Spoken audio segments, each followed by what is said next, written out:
Hello and welcome to the Base Creates podcast. The Base Creates is a new production company founded by Oliver Bennett and Morgan Watkins.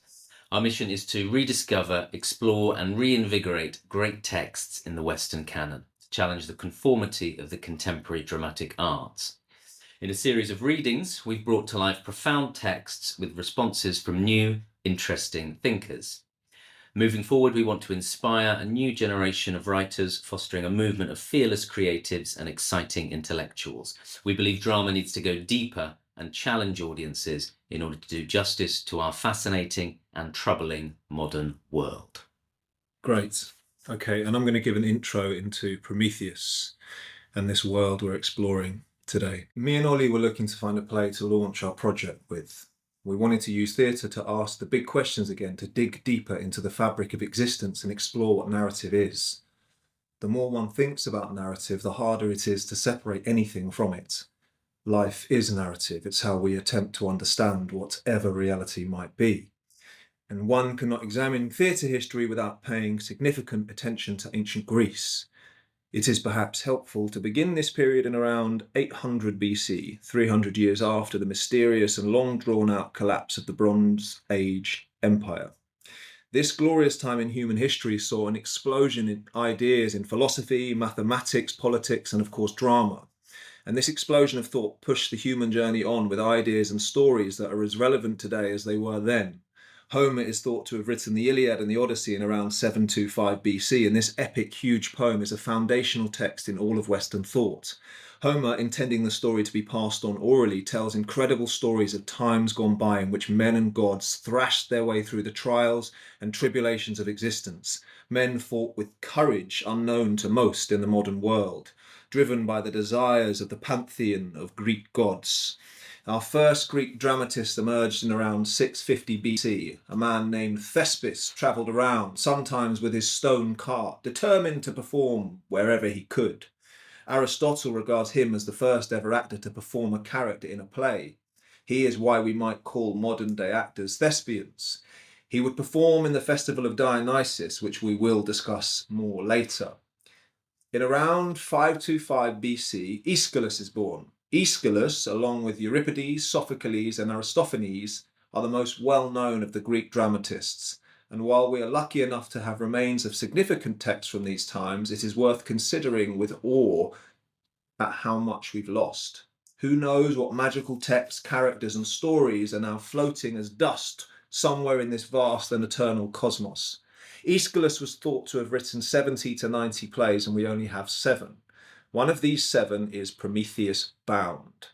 When me and Ollie started this project, this play kept on announcing itself to us and demanded our inquiry. Myths connect with zeitgeist, and one's perception of reality seems to reflect back the pursuits we are engaged in. This text was on a small shelf near me, and I don't know how it got there. So we decided that we'd begin our project with an exploration of Prometheus and Aeschylus's play. This play is the first in a trilogy of plays, and the other 2 have been lost. The Greeks did not believe that the gods created the universe. It was the other way round. The universe created the gods. Before there were gods, heaven and earth had been formed. There were the first parents. The Titans were their children, and the gods were their grandchildren. The Titans, often called the elder gods, were for untold ages supreme in the universe. They were of enormous size and of incredible strength. There were many of them, but only a few appear in the stories of mythology. The most important was Kronos, Latin is Saturn. He ruled over the other Titans until his son Zeus dethroned him and seized the power for himself. The other notable Titans were Ocean, the river that was supposed to have encircled the earth, his wife Tethys, Hyperion, the father of the sun, the moon, and the dawn, and Mnemosyne, which means memory. Themis, usually translated as justice, and Iapetus, important because of her sons Atlas, who bore the world on his shoulders, and Prometheus, who was the saviour of mankind. There are various accounts of who Prometheus is. Hesiod, who is a Greek poet from around 800 BC, and the principal authority for the myths about the beginning of everything, describes Prometheus as a lover of humanity, the arts, the sciences. His name means forethought. He is wise, wiser than the gods, and certainly wiser than his brother epithemos, which means afterthought. Prometheus bypasses the Olympian gods in order to help humanity and is punished by Zeus, the most powerful god of all. Aeschylus begins his tale of this myth with Prometheus chained to a rock for his digressions. And Ollie, you can describe the play for us, please. Amazing, thank you. Yes, so as Morgan was saying, at the beginning of Prometheus Bound by Aeschylus, we find Prometheus mid-punishment for this transgression, right?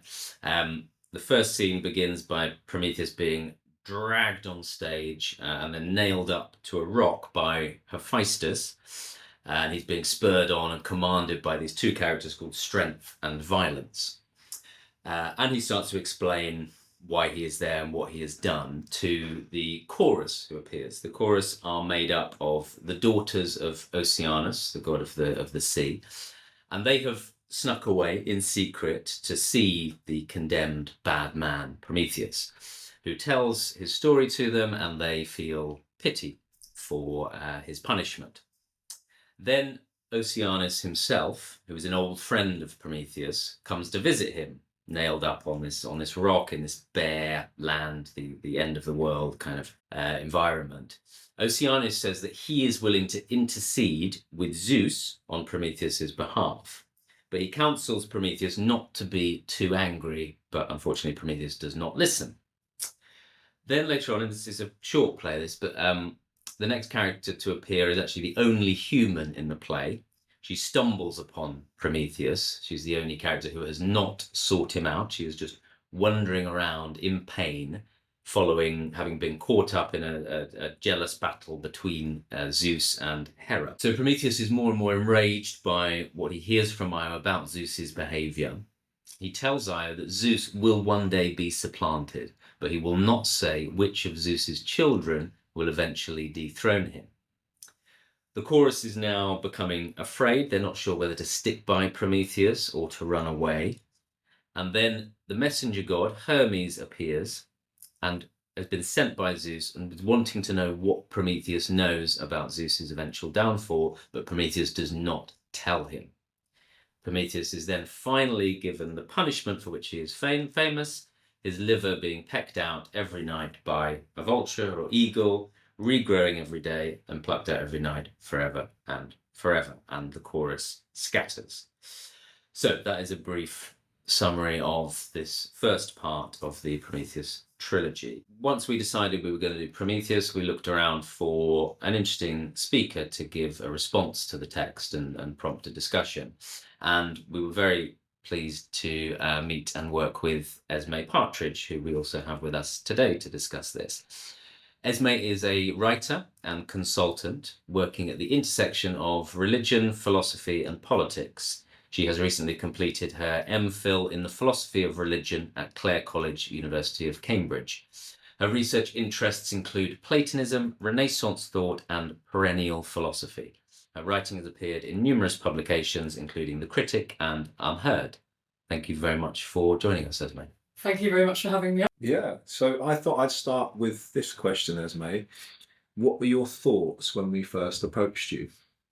I was really excited because I did an A-level in drama, and I for quite a long time saw myself as possibly going in that direction.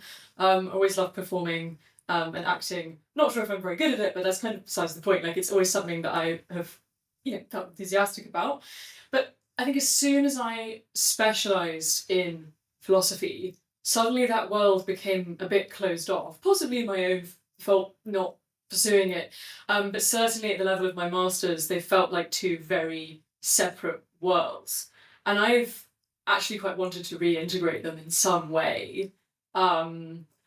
I often think ideas are better expressed through more formative mediums, through stories. And that's not really something I get to sort of do. I was very excited because it seemed like an opportunity to bring those two strands together. Yeah. Well, I want to say something there, but I'll wait for a bit because I don't want to jump ahead to Plato. But and did you know much about Prometheus and the myth of Prometheus, or even about Aeschylus's play Prometheus Bound?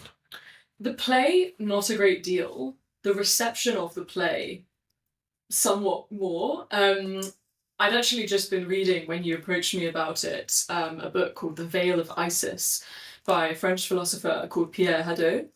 And Hadot talks a lot about Prometheus, but specifically Prometheanism, as the defining characteristic of Western thought, as it manifests in man's domination over nature, Francis Bacon and his idea of harassing and torturing nature, which informs a lot of the technological progress that you see in the modern West.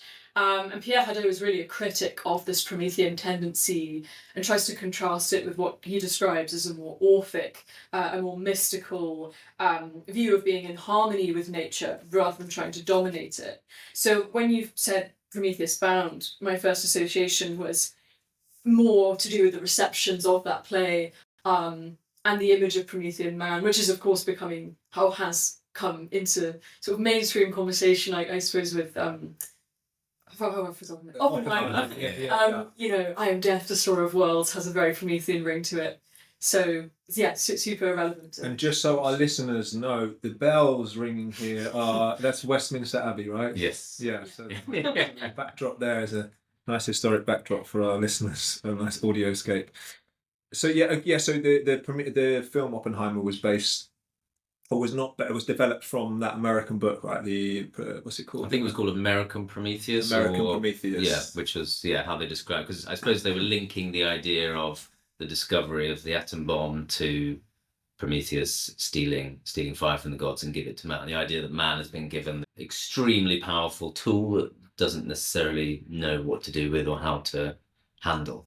Yeah, it was very striking reading the play, and there are all sorts of lines where Prometheus is saying where other characters are saying to Prometheus, like, why have you done this absurd thing? I remember we were talking in rehearsals when we were working with the actors on the reading, we were saying, like, you know, this is kind of the equivalent of like giving ants the internet. It's like why would you give this like subspecies, this like ludicrous species that doesn't know how to do anything? Mm-hmm. Why would you give it fire? Like, all these characters are totally like mystified by this. Yeah, it's interesting, isn't it? Scientific development and like that sense of going, the human need to do more, to understand more, to go beyond. It's quite Faustian as well. You know, it's kind of, which will tie in nicely to some of the other projects we've worked on. Okay, so Esmé, this is an honest question, right? And I want to know the answer to this. Okay, so don't feel like you're going to offend me and Ollie with your answer, because this is quite interesting. What were your as an outsider, what were your perceptions of actors and playwrights in the modern world? Gosh, that's I mean, I think it's interesting because I suppose historically there was a real tradition of didacticism in theatre and in art in general. A certain kind of didacticism, which maybe we'll talk about shortly, in terms of sort of a Platonist view of how, you know, theatre is there to transmit some idea of the good and justice.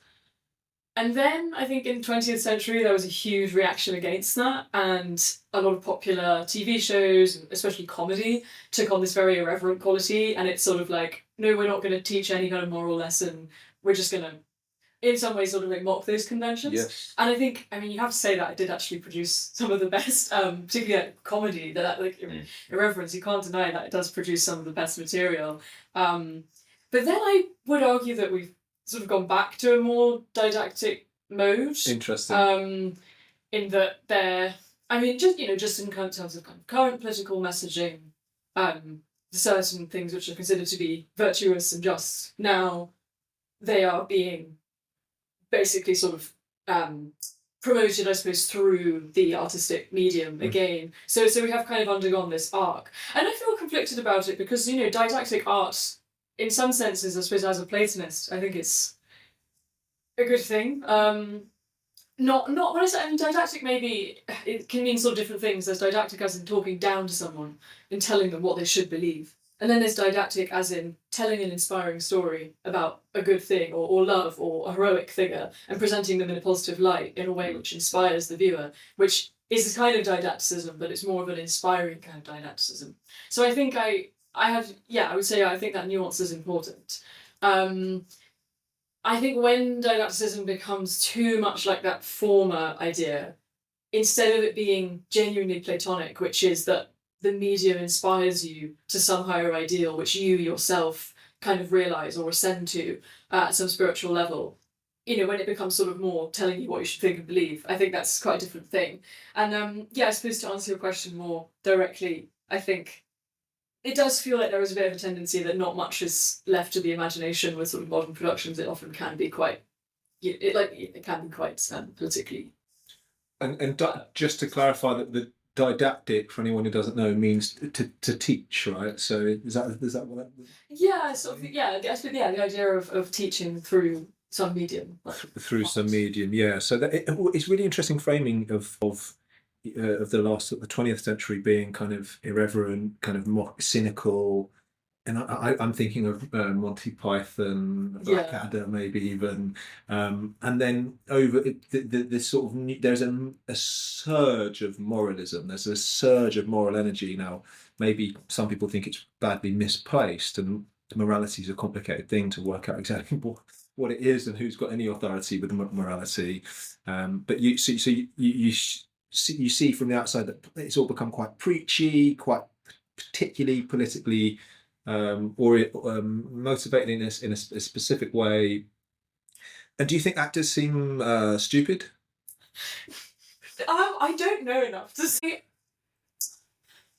I know that I think it's now easier, I think, in an age where you can create your own productions, you can start things yourself. I mean, YouTube being one example of that. Yeah. You have people from different kinds of backgrounds going into theatre, which is actually really exciting. Like, you want a genuine sort of perspective of, perspective. You want a genuine diversity of perspectives coming into it. And I think in an age where drama schools were probably much more elite, not necessarily in the good sense, in the kind of financial sense, just people with very, very wealthy parents having their only way in.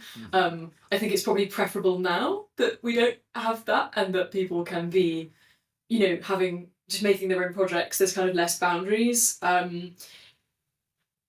So I suppose what I'm saying is there's now much more of a diversity, which can be a positive thing, because it lets people such as yourselves really shake things up and bring in, completely challenge the status quo. But it probably also means there is quite a lot of mediocrity. It's just the nature of these things. Yeah, there was a great interesting differentiation there in elite there, financial elite and another kind of elite. That's an interesting idea, isn't it? That actually there is a differentiation of eliteness. It's like you can be elite financially, so that is a bit annoying, isn't it? People have loads of money, they have no talent, and they can kind of get things done in some way, but there are people. There is like an elite of kind of like an aristocracy. I think aristocracy means rule of the best. Aris is like a Greek word for best. So actually, you do kind of want an elite class of artists. You do want people who are and it's hard to disentangle these things, isn't it? So if someone's like well spoken and posh but brilliant, they do have a lot of snobbery towards them by a lot of people now. So you're just privileged. You're just the snobbery, yeah. And actually, it's not. It's there's complications within what the word elite even means. I mean, there's been a definite confusion. Exactly what you're saying. There's been a confusion with economic elitism with cultural elitism, and it's often confused, right? And there's been attacks on elite culture as representing the other bad kind of elitism, right?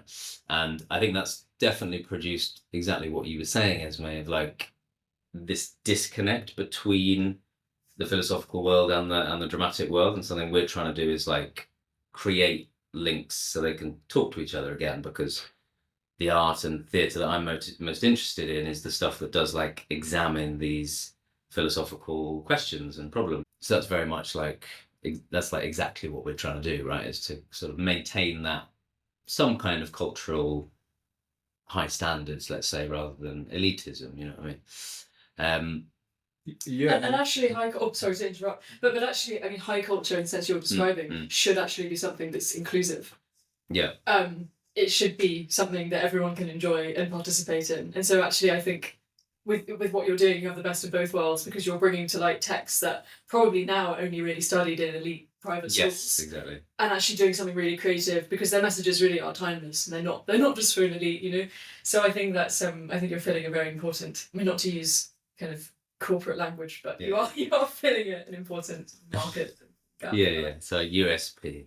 Yeah. Yeah, it's a good point, isn't it? It's it can be misunderstood, this stuff. It just feels like, well, you're just promoting people who are just super elite. Actually, no, you're promoting what excellence might be, what depth might be, and these are accessible kind of energies to all different types of classes. I feel like we're just always framed in our discussions by a sort of moral leftist Marxist kind of structure. Even we have to work within that, even as we talk about things, we have to always I sometimes just think, do you know what, I don't really care. I just value brilliance and excellence and strength. I admire it.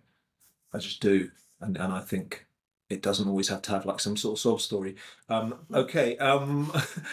Sometimes it just, yes, brilliant, you're brilliant. Okay. So I think with Prometheus, it's such a, we can come back to it. And who's this philosopher, Pierre Hadot, you talk about a lot? Yeah.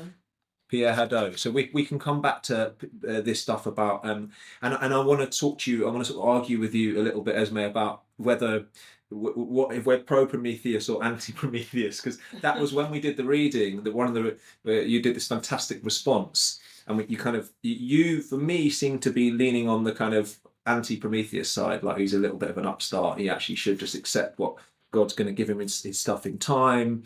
And then we had other people there, a friend of ours, Fraser, who was very much like into Prometheus. That's the spirit you want. You want humans to go out and take fire from the gods and bring it back and enlighten us and move us forward. And advance consciousness, all this kind of stuff. And the play's like really ambiguous about that, isn't it? That's sort of why it's so interesting. Yeah, he's not particularly likable in this play, Prometheus, is he? I mean, I think the trouble with it is you can read it in a very different way depending on how you imagine the ending.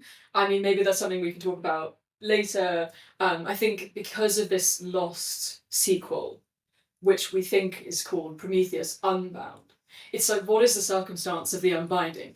Has Prometheus escaped? Has he been a kind of heroic rebel? Has he broken free? Or has there been some kind of reconciliation between Prometheus and Zeus? Because it can be imagined that way, and then that in turn would really affect how you imagine the character of Prometheus and also Zeus. Because it's also about the portrayal of God here, if you know, or portrayal of a god, which god? I mean, this is, not to sort of complicate things too much, but there are different ways of viewing all of those questions which would dictate the moral and philosophical. Yeah, and Zeus is a very particular type of god, isn't it? Whereas he doesn't feel like the Christian god. Well, exactly. Maybe a bit of Old Testament. Well, the more I've been thinking about it, the portrayal of Zeus in Prometheus is very similar to William Blake's archetype of Urizen. Have any of you come across Urizen? What's this? So Urizen is basically Blake's image of really a sort of tyrannical, a tyrannical god. Sometimes he's associated with a kind of sort of, this sort of trope of the mean god of the Old Testament, that kind of thing. Because Blake is quite exposed to these, somewhat sort of Gnostic ideas, sort of this idea of, the three ages of the sort of Trinitarian idea of history. So you start with sort of the age of the Father, who's this kind of Old Testament image of God, and then of course the age of the Son, and then this idea that there's a future age of spirit. From Joachim of Fiore came up with that idea. This character of Urizen, he can represent on the one hand this sort of tyrannical god, but he can also represent reason. And the tyranny of Enlightenment reason. So basically anything which tries to impose some kind of standardizing, sort of oppressive structure onto humankind. And I think Zeus in this play is a kind of Urizen type of character. He doesn't seem to be a sort of loving god. He seems to be, an angry and oppressive god. Mm-hmm. So I do think that is... How do we spell Urizen? Yeah, so it's Urizen as in Urizen. Wow. And actually I just found a quote here about Urizen, which I think puts it better than I can. So Urizen personifies anything that imposes uniformity upon mankind. And this is a quote, I believe it's from... I'm going to have to provide the quotation later. Within Blake's early works, Urizen represents the chains of reason that are imposed on the mind. Urizen, like mankind, is bound by these chains. Additionally, these works describe how Newtonian reason and the Enlightenment view of the universe traps the imagination. So Urizen comes later to me, or sorry, in the earlier works, means this sort of imposition of a kind of tyrannical, sort of fixed, rational view of the world. But it can also, in Blake's other worlds, mean a kind of cruel god, a sort of overlord. And I think that's interesting that Blake, I think it says a lot about Blake that he puts those into a similar category. So within that framing, it's Zeus who's the tyrannical one, who's imposing this kind of very limited order on mankind, and Prometheus is the liberator of that, right? Yeah, so that would be a negative view of Zeus, which is coming, I imagine would come from that sort of Blakean idea of this archetype of the oppressor as Urizen. And I think you also find it in Shelley, because Percy Shelley, he imagined basically what the sequel to Prometheus Bound, Prometheus Unbound, would be like.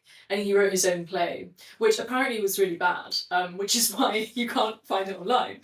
But in this play, he also portrays God as being, or Zeus rather, as being this tyrant. And Prometheus as being a hero who, in the second chapter, releases himself, he liberates himself. And actually, in Shelley's foreword to that play, he says, quote, "I was averse from a catastrophe so feeble as that of reconciling the champion with the oppressor of mankind." End quote. So you find a similar trope in Shelley, which is really imagining Prometheus as this romantic hero who's a bit like Milton's Satan. He's this righteous rebel. Right. Okay. And what were with the Blake? What were the three ages? What were Blake's three ages? Yeah. So this is from it's from a, I believe, 13th century Christian thinker called Joachim of Fiore, and I think it influenced Blake, but I would need to be sure. I mean, he's certainly thinking in a very similar way. So this Christian thinker believes that time has this Trinitarian character where we have the age of the Father, which is Old Testament, then the age of the Son, which is New Testament, and then the age of the Spirit, which is this future, a very utopian idea where some people interpret it to mean that we don't need institutional religion. The Spirit is just present, and there's this kind of freedom, and it's a very sort of utopic vision of the future. Not directly related to this, but I thought it was worth mentioning because it shows how Blake, who's possibly quite influenced by that way of thinking, has this historic idea of an oppressive, perhaps oppressive is too strong of a word, but a more sort of restrictive idea of divinity from which we later progress beyond, Prometheus perhaps being a kind of turning point in our relationship with God. Yeah, how wonderful. And Esmé recommended a brilliant book to me called The Lost Tools of Learning by Dorothy Sayers. And she talks about the Trinity in that book, and it blew my mind. I think it was idea, energy, power. And yeah, I understood the Trinity. In what order is it? So idea, I think this is right. I always write this down. Like it's idea, energy. I think it's idea, God, the sort of concept of everything. Energy being kind of Christ, or the kind of the something's wrong. and then power being kind of, and then you've got the trivium. You know, the kind of educational system. You had the grammar, dialectic, rhetoric. Grammar, logic, and rhetoric. Am I exposing a hole in my? No, you're not. You teach me so much, Esmé. This is great. Okay, so I know more about the quadrivium. Okay, so for our listeners, which is terrible because they do go together. For people who don't know about this, these are the old systems of learning. You had the trivium and you had the quadrivium. So you had to understand the trivium first before you could move on to the quadrivium. And the trivium consists of grammar, which is kind of like facts. So you would be drilled in facts, and then you move into dialectic and. It's logic. It's grammar, logic, and rhetoric. Do you want to go? I read two books on it. I should remember it. And then once you can do those three, you can move on to the quadrivium, which is like astrology, mathematics, and something. The quadrivium disciplines are astronomy, mathematics, music, and geometry. Oh, lovely. And music, specifically harmony.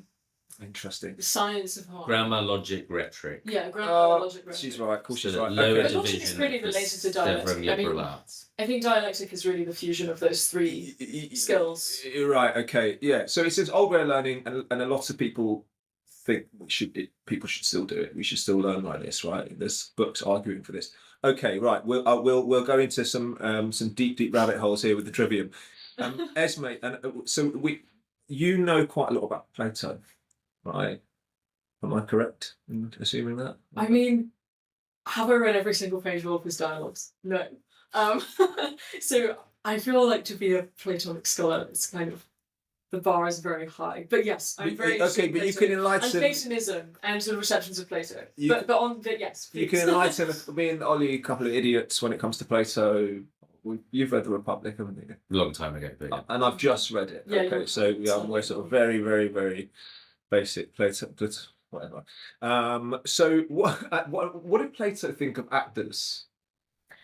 So Plato's views on art in general are quite well known and possibly also a bit misunderstood, because I think people have this sense that Plato was completely opposed to music, to art, and to theatre.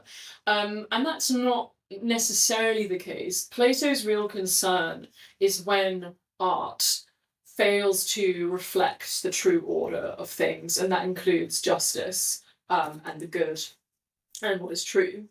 And so what that means in practice is a play, and this is the example he gives in the Republic, a play that negatively portrays a god is dangerous because it imbues viewers with basically a disconnect between divine power and true justice. And in Plato's mind, those things are completely united. They are one.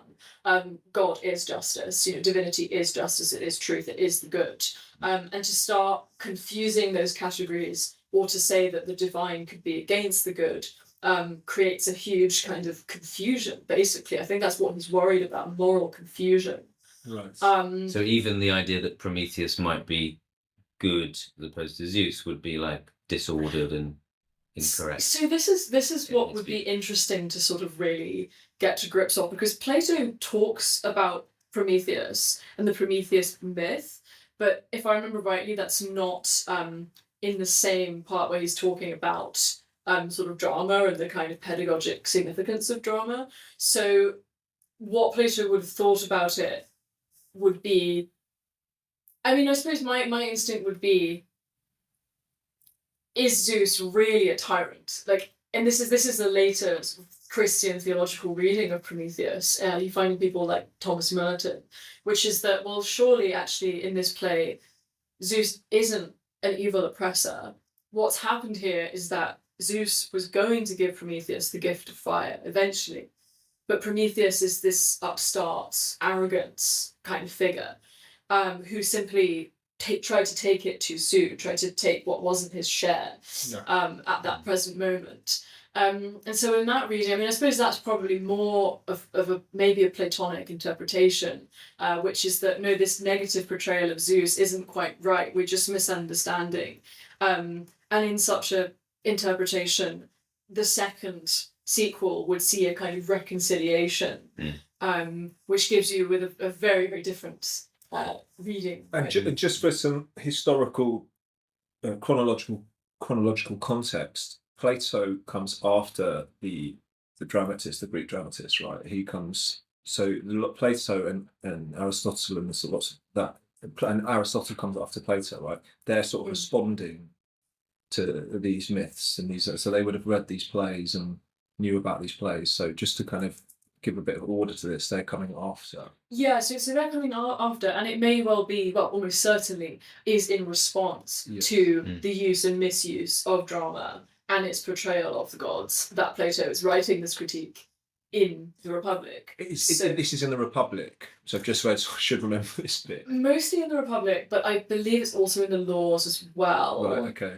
Because the laws is really concerned with sort of how do you create a society in which the kind of vision of justice is properly conveyed and people are I mean Plato's idea of justice is basically letting each person or group within society perform their purpose without being sort of meddled with. Not that that's super relevant here, but everything's kind of filtered through there being a kind of general order, a sort of harmonious order in all levels of society, and that necessitates that art is kind of transmitting these higher goods. What's tricky? Sorry, just jump in. What's kind of tricky as a dramatist and actor and stuff? We know that we're taught, like, day one of acting drama is conflict, and so I can see I can see why Plato is wanting to create a harmonious order. Like, might have a problem with art, particularly drama, because you literally can't have a scene without some conflict. We find it with improvisations and everything. If you've not got conflicting objectives, then, and if they're not, like, it works best when they are conflicting ideas over the same thing, over like just the concept of justice or the good, right? That makes a really spicy, interesting scene. So I can see why that is like potentially difficult if your aim is to create a harmonious vision. Well, I don't think conflict in itself would be discouraged. It would be a conflict in which evil triumphs, basically. Right. So if you had a character of a wicked antagonist and then a virtuous protagonist, they can have all the conflict they want, but what matters pedagogically for Plato is that the virtuous character succeeds in the end. And you see this with fairy tales. I mean, it's a constant trope. You have these sort of disfigured, ugly hags who are kind of suspicious from the outset because they're trying to sort of visually portray this correlation between good and the beautiful, and of course correlation between the opposites of those things, the bad and the ugly. So you actually see these quite Platonic, sort of didactic in that sense tropes in a lot of popular literature.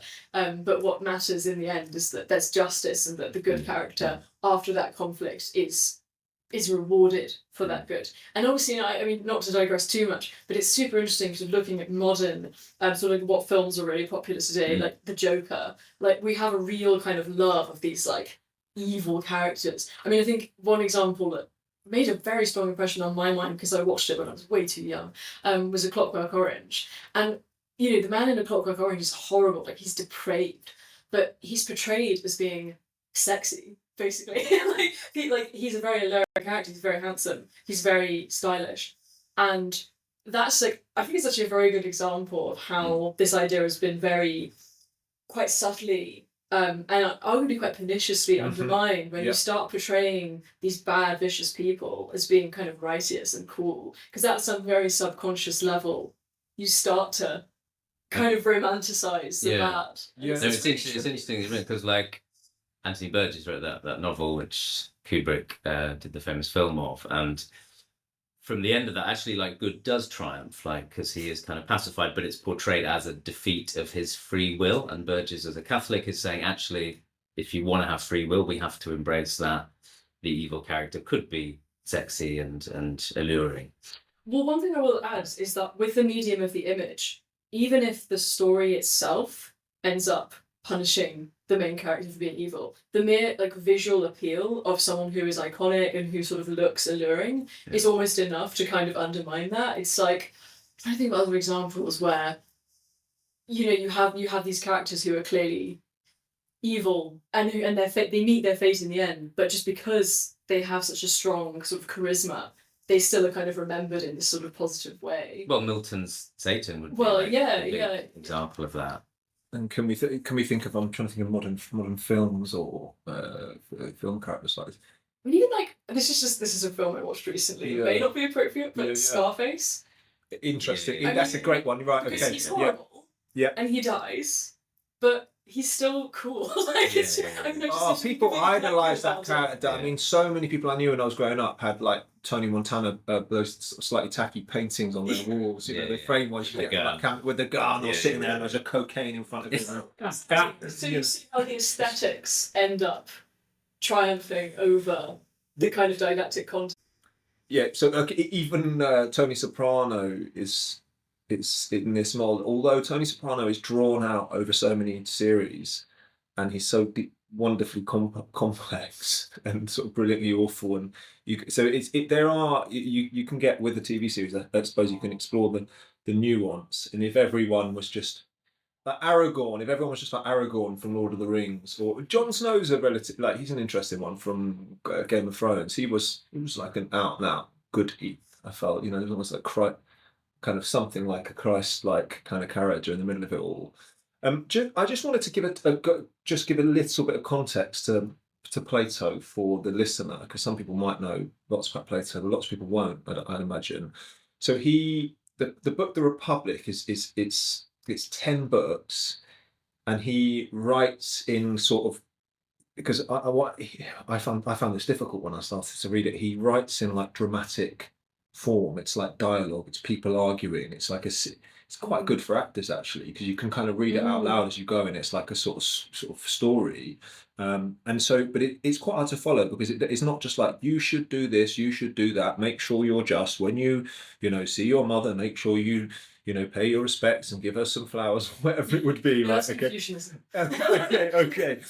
He's sort of just, Socrates is just debating things with these people in circumstances, and you as a reader, I suppose, are kind of supposed to take follow the Socratic dialogue to find what the messages might be in there, and I suppose Plato allows you to see the complexity and to think for yourself ultimately, but probably leading us towards some moral conclusion. But he writes. Okay, so I'm beginning to answer my question here, and I want to ask you, Esmé, because you know a lot more about this than me. Why does Plato write in dramatic form, and does he do this throughout all his? Is all Plato like that? Is it all just dramatic dialogue? Yeah, so all of his works that we have today are in dialogue form. I mean, I think there's two interrelated reasons, I would say. So the first is that Plato believes that ideas of truth and good are innate in human beings, that all human souls once knew these forms, these ideas, but that in this world we've sort of lost our wings, if you like. We've kind of fallen from the realm of forms into this material existence. But Plato nonetheless believes that those are in us, and that they are quite easily remembered, drawn out. And so for Plato, simply having a dialectic where you simply observe a phenomena and you discuss aspects of it should be enough to just gently lead the soul back to truth. So you have this idea of the Socratic method as being like that of a midwife. So the midwife is drawing out what is already inside of you. So you're basically from that dialectic, you're drawing out the truth that was already latent within you, having lived in that realm of ideas. Mm-hmm. So that's one reason. And I think that is what I love about Platonism, because often when I read a dialogue, I actually can kind of feel that sort of phenomenon happening where I'm like, I actually think I intuitively had that before. But simply just reading this exchange has kind of clarified that. It's not, instead of kind of instilling an idea, instead of indoctrinating you with this prescriptive, this is what the truth is, it's drawing it out of you. So that's the first reason. The second reason, which is very related to that, is that in order for that to happen, the process has to be genuinely interpersonal. Having a dialogue about the most abstract philosophical topic has to kind of speak to you and your own memories, your own experiences. In Plato's dialogue, the Phaedrus, he talks about how the good rhetorician, as in the rhetorician who's trying to help his student draw out the truth, has to become familiar with the different types of souls. Everybody's different. People learn in different ways. People internalize ideas in different ways, through sort of memory and association and tone and all of these kinds of unique ways that we learn. And so for Plato, it's so crucial that a dialectic is genuinely interpersonal, that it takes into account different types of souls. And he compares it to rhetoric. He compares rhetoric, to medicine, saying that, when a doctor prescribes you medicine, they're giving you something that is going to best aid you and your body and your condition. You couldn't just give the same medicine to everybody, like it has to be particularized. Similarly with rhetoric, there's this need for this genuine interpersonal relationship for the pedagogue to have a knowledge of the soul of the student. And so dialectic is because it's a genuinely interpersonal form in that way, it can it conveys knowledge, conveys truth more effectively. And this is why Plato is really critical of writing. Are you familiar with Plato's critique of writing? No. Yeah, so Plato tells the story.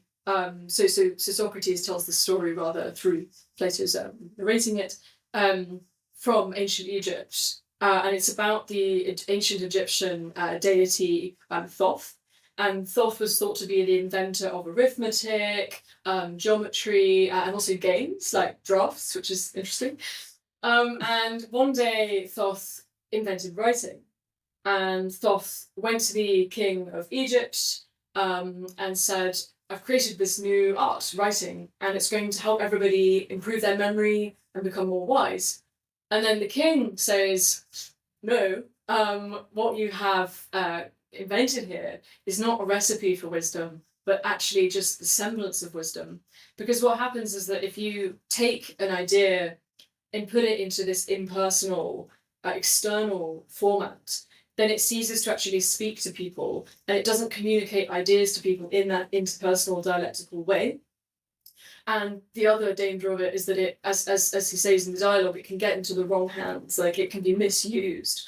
And there's this idea of, I guess it goes back to this classical ideal of prudence, right? Like everything in its right place. A certain text should probably be read by a certain audience and another text by a different audience, not because they're saying different things, but because they convey it to people in this particular way. How did we get here? Dialects. This is absolutely fantastic. I could listen to you talk about Plato forever. So, but I think it's relevant in as much as drama has the advantage of being able to bring ideas to life through specific characters, relatable characters, archetypes who are going to speak to people in a way that the flat texts often can't. Mm-hmm. And I think to answer your initial question, that's why the dialogue format is, or dialectical format is adopted in. This that metaphor of the midwife pulling out what's already inside is just wonderful. And so I'm gonna. What age did you start reading Plato, Esmé? Gosh, I think when I was at university actually. Right. Okay. It wasn't something that I think that sort of tradition of just reading classical texts, unless you are at an elite private school, is not, well, it's certainly not part of the national curriculum. So it was something that I suppose I read quite, sort of a bit later. Right. Yeah, I just wonder if, I want to read my way through Plato now, and I feel like, I wonder how accessible it is to people.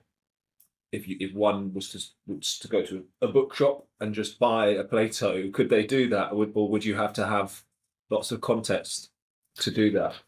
It's sort of boring answer, but I think it depends on the translation, because I've actually found some Plato translations, like, no offense, but the Perseus online ones are often like dire because they try to translate it really literally, and that might be helpful if you're trying to get a real sense of the accuracy, but I don't think they do justice in bringing it to light.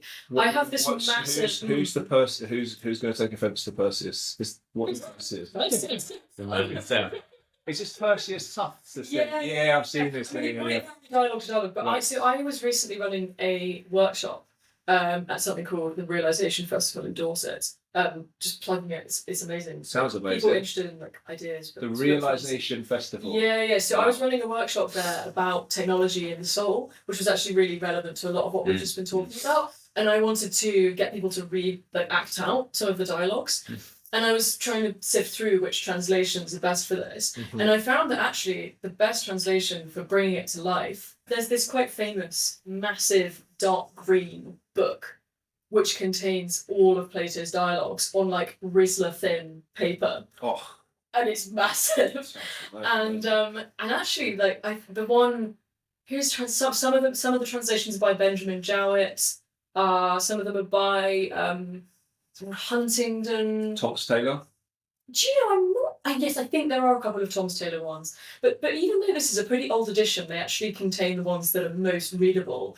To go back to what you were saying about the accessibility of Plato, I actually think the best thing is to find a really good translation, and to actually just read it. Because my experience, read it with someone else. Whoever plays the person who isn't Socrates will probably have a fairly boring time, because quite often they are one-word answers. Playing the idiot. People were laughing actually when I did this workshop. I got someone to play Phaedrus, and I think he was expecting it to be like a really big part. And it was just like, yes, Socrates, you are correct, Socrates. So sometimes I see now. Yes, you're right. No, it's not always true. But it is a lot of that. Socrates has these huge passages where he explains other things, and then he says, "Are we agreed? We are agreed." And Exactly. he carries on, doesn't he? So you can expect that. It's not always So as if you're an actor looking to read some Plato, try and get the role of Socrates, or you yeah, won't have a great well, time. often they have multiple interlocutors, but you probably have even less to say. But then it's a bit more dynamic. Yeah. I think that's the best way to really get the concept, to really draw that, to bring it to life, because that's what Plato would have wanted. It's interesting because we've said many times like how we like actors nowadays are not trained in order to do this classical text, this level of like classical text like out loud. You find that actors like don't have the voices for it, or don't have the specific like training for it. It's also something we're interested in pursuing and making actors that can do that, because as you say, it is so much more rich when it is brought to life. And just to link it back to like contemporary theatre, you will very rarely find a modern stage play where anything interesting is being done with like voice and with sound and text, right? There'd be a lot of like visual stuff. We're talking about the visual culture as well. There'd be a lot of kind of interesting visual stuff, physical stuff going on, but there'll be no like experimentation with the voice. That's something we've definitely like lost, which relates to what you're saying about the specialness of receiving stuff orally.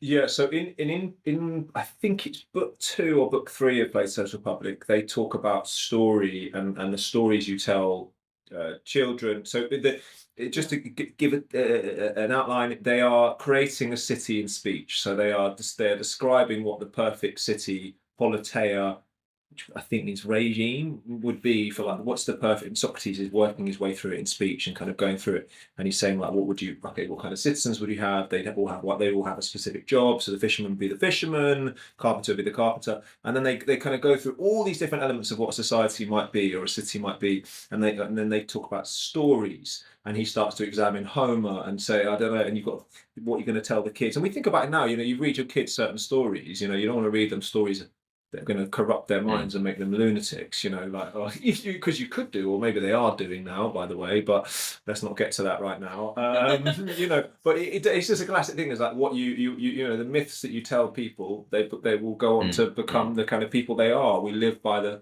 myths that we're given, and they examine that. And that's, I think, really interesting, particularly for mine and Ollie's purposes as well. Is this idea of like what are the stories we're telling, and what does that do to people? Can you deflate people's souls if you give them kind of awful stories and no education, and which is what I think partly what's happening is a big demoralization happening across the board. We're just demoralized by the kind of the dross that we're kind of being slopped onto us, right? Yeah. So we can. Something that something that we were saying when we were setting up this project is like, how can we give people these like much richer myths like Prometheus, like, because they are actually probably will help you understand the world and your own life much better than the shallow myths that we have been given in the modern world. Yeah. Right. These are much deeper, much richer, much more complex, much more ambiguous. And they do that for you. They do examine them, and the kind of what. When we examined it, when we did it, and like speaking to you, and then your wonderful response, it does kind of enrich your soul. I think actually, and strengthen your soul in this life. Okay, so and now I'm going to segue into a discussion about Zeus. Okay, so when you gave your response, I said this a bit earlier, Esmé, you seem to side with Zeus. How? Yeah, I thought a little bit. Okay, side of the oppressor. You and how we maybe sort of touched on this already. How similar is Zeus to the god we might like to think of. Why did you sort of seem to at least lean towards being that way? And how can we think about this in the modern world? And where science goes too far, where inquiry goes too far, where we can pull back and maybe show a bit more humility and acceptance. Yeah. I mean, I think my reading of it is my ideal reading of it, as in what's the message I think it conveys, which maybe is aligned with that Platonic idea, sort of how do I think divinity really is being portrayed here? What's the message we can learn about our relationship with God here? And maybe that's completely the wrong way to go about it. Like, is Zeus the Christian god? Well, maybe not. Maybe Zeus is this sort of oppressive, alternative kind of ancient god who, a bit like Blake critiquing Urizen, we say is a false god. It's not the real expression of God. In Christianity. So perhaps my whole methodology is just too idealistic and flawed. But I do think, if we're going to read this text and try and gain something from it about humanity, I've already said there is this one reading of Prometheus where, Zeus is this oppressive tyrant and Prometheus is this righteous rebel type figure. That's one reading that you find in Shelley, where he imagines this second the sequel in which Prometheus is unchained and he's liberated. I think another way of reading it is, instead of having this antagonistic kind of relationship where Prometheus is the real just character and God is the unjust character, perhaps reading it a bit more like the Book of Job. So there is precedent for this. I mentioned Thomas Merton earlier, who tries to give a sort of more biblical, sort of Christian interpretation over Prometheus. Again, how realistic that actually is, historically probably not, but how we to interpret this in the modern age, addressing sort of theological concerns. If you think about the story of Job, God is depriving him of things. He's being deliberately taken of not fire, but his assets, his wealth, his family. Exactly. Yeah, I think just that Job he's in an awful situation. He loses all his family. It's a book in the Old Testament, and it's a terrible. But he takes it, doesn't he? And he still believes. The idea is he still has faith. Yeah, so the idea is that he's tried and he is deprived of things and he is pained, and Job is just almost tempted to question his faith and say, who is this God? One could so easily, and like many of us do, have moments of despair where we're like, how could God do this to me? And want to kind of almost rebel against that and say, no, like God wouldn't do this. And some people become atheists because they're confronted with situations like that where they just can't fathom how a loving God could put them in that situation. But ultimately, Job keeps his faith and is rewarded for that with abundance. The message being that really the virtue here is patience and trust and trust in providence, and faith. And so in that reading, which, yes, maybe it's an artificial juxtaposition, but how we would like to read Job from Prometheus Bound from a theological perspective is that Prometheus's problem is that he simply rushed ahead. Wise before the event can be interpreted in more than one way. Yeah, maybe it means genuine wisdom, but maybe it means upstartness. He's just jumping ahead. He's not really wise. He's just trying to sort of take what isn't his share yet. And I think Thomas Merton's idea is that actually, had Prometheus been patient, had he endured, God would have given him what he wanted. God would have given mankind the fire in degrees when the time was right, when it was prudent to do so. Yeah. So again, I think this is quite a generous interpretation. No, of course, and I'm very much sort of trying to sort of disclaim that because I think it is more, given the nature of the play and how Zeus is presented in it, it's probably more realistic to imagine a kind of Shelley second half, sequel. So I'm not definitely not saying my opinion is the correct one, but just going back to this Plato's idea of drama as something that should speak a truth about the divine. That's how I think I would idealistically want to interpret it. Yeah, and there is so much around this myth. There is an idea that Prometheus, because he has forethought, so Prometheus meaning Prometheus and his brother's Epithemus, who's really dumb, so afterthought, and Prometheus. And also there is this idea that Prometheus knows who's going to usurp Zeus, right? So this is a really interesting thing. And so Zeus sort of knows that he knows what's going to come. And Zeus, Prometheus has a son called Deucalion. I think it's Deucalion, and Deucalion is like the Greek Noah, and he will save the world. He will. I think he ends up at the top of Mount Parnassus. So there's a flood, and the only bit that's left is the top of this mountain. And kind of the world relaunches itself from the top of here, and from Epithemus, although he's a bit of a dope, he gets with Pandora, okay, and in the box, I think it's Pandora's box. There's hope within the box, and I think the box is the thing that's found on the top of Parnassus at the end. So Prometheus does have quite an interesting story to come. Perhaps Zeus, man, does know something beyond God at times, and there's so much, so complex. I'm winding my brain into spaghetti as I talk about this, so I won't go on for too much longer. But so Job has to deal with utter agony and have faith, and then he's rewarded. And in a way, Prometheus is the upstart who goes forth, takes stuff, gives it, and then has to endure agony because of that. And so I have to say, I do kind of feel like I rate Prometheus. I feel like that's how we should be. We should be Promethean. We should go forth and be bold. And I don't know why God wouldn't want you to do that. Why would God not want you to enlighten mankind? Yeah. Well, I think a way around that would be to take, I suppose, a more Blakean view and say Zeus isn't the Christian god. Zeus is this old tyrannical god of ancient times who is, does not, because I think that's the sort of way around it. Whereas Shelley might well think actually the oppressor of mankind could apply to modern religion as well. I mean, there are different. It depends on whether you want to see this as separate from the Christian story, which you would be very justified in doing so. Would feel like we're kind of touching on the idea of Gnosticism? Or this is sort of a variation of that. Can you give us a little bit of background of that? I mean, yeah. I mean, Gnosticism is sort of like famously come to mean a lot of different things. Right. Because you have the Gnosticism of like the Nag Hammadi scriptures. I have to say it's like something that I will not claim to be an expert on, because there are different, and there's a lot of Gnostic sects. So there's like a Gnostic Christian sect called Valentinianism. I mean, there's certain kinds of Gnosticism which take that view of like the Old Testament, New Testament God contrast to quite an extreme. As I understood it on a very, very, very basic level, it was like the God of the Old Testament was the fake God, and the serpent was giving humankind knowledge in order to liberate themselves into the land of the real God, right?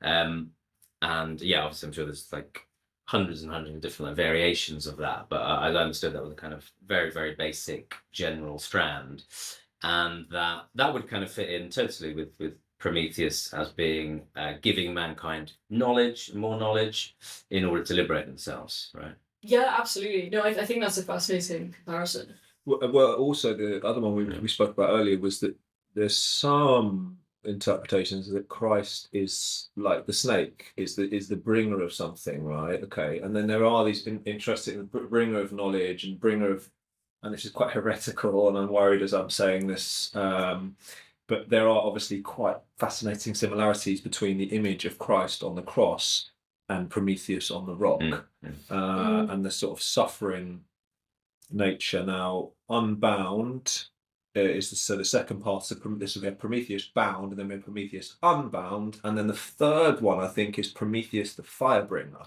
That's what they think, yeah. They think that's what the third one is. So it's kind of like, right, he's bound, then he's unbound, and then it's like, yeah, this is celebrate the fire. I don't know if it's exactly that, but is that kind of parallel between Christ being, I suppose it's Martialism, you said, which is interesting. Yeah, although that is a very extreme. It's a little bit extreme in Gnostic interpretation. I feel quite bad to say it. The old false god.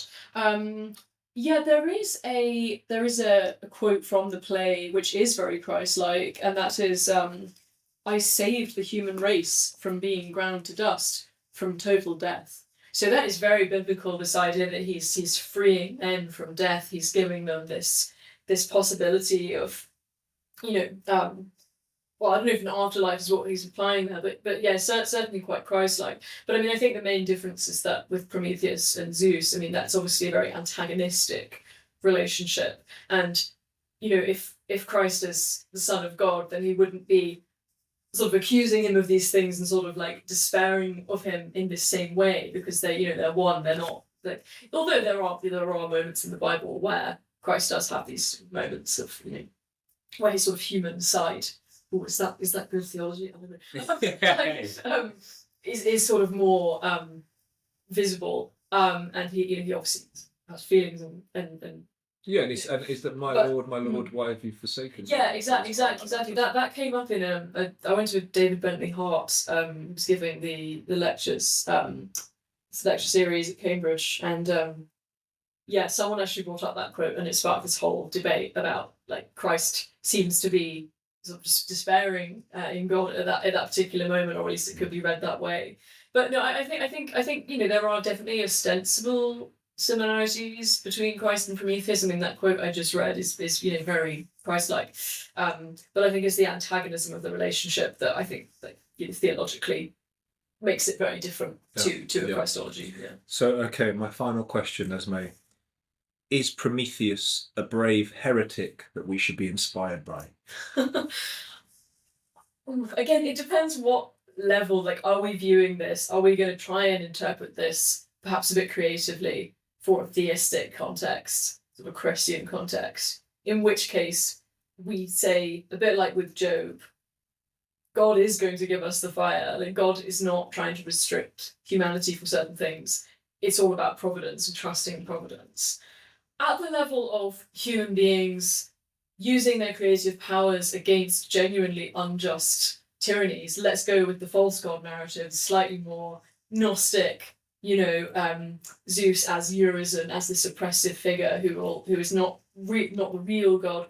Then yeah, I think Prometheus obviously does have virtues in that sense. He wants what's good for humanity in his understanding of it in that moment. I think it's to believe in a higher power is not to say that human beings have no agency, and that I believe that we've been imbued with the divine spark and with the logos, and part of that is just as God creates, human beings have this immense creative power, which is just completely unique, and this genius that seems to come from nowhere, that you find in different people. I mean, that's obviously something to be harnessed, right? And creativity and innovation are obviously, no one's saying those are bad. But I think in the modern world it's about putting things into proportion, and it's about perhaps, as Pierre Hadot says, tempering that creative ingenuity with more of a kind of Orphic desire to live in harmony with nature. Because that's what the Promethean tendency has become, right? It's about dominating nature. It's about taking these, I keep using this phrase, possessing powers not our share, which comes from a Matthew Arnold poem called Self-Deception.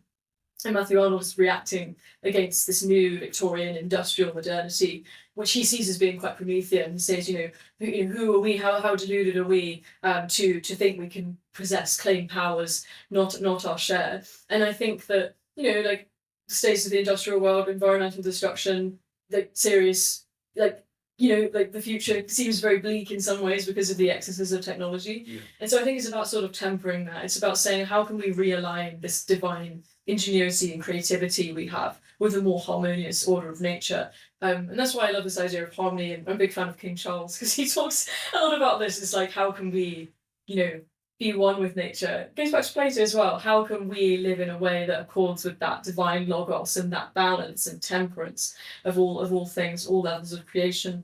So I think that would be my takeaway. And is that taking inspiration from Orpheus? Is that the Orphic?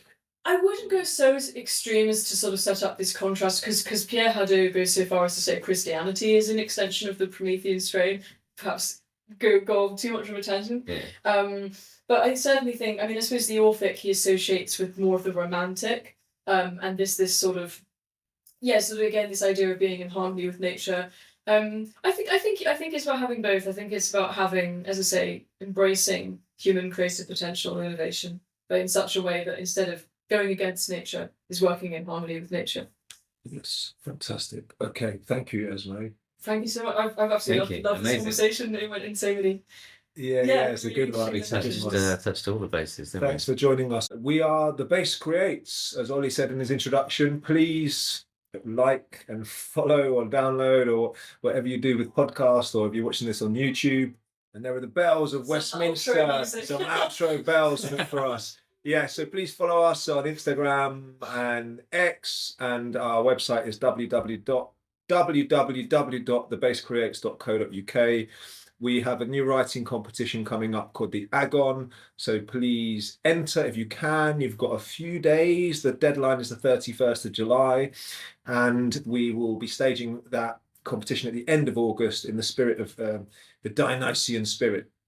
So please join us, and anyone, please get in touch. We are looking for writers, philosophers, actors, directors, all sorts, to join us and re-engage in a daring and dramatic spirit.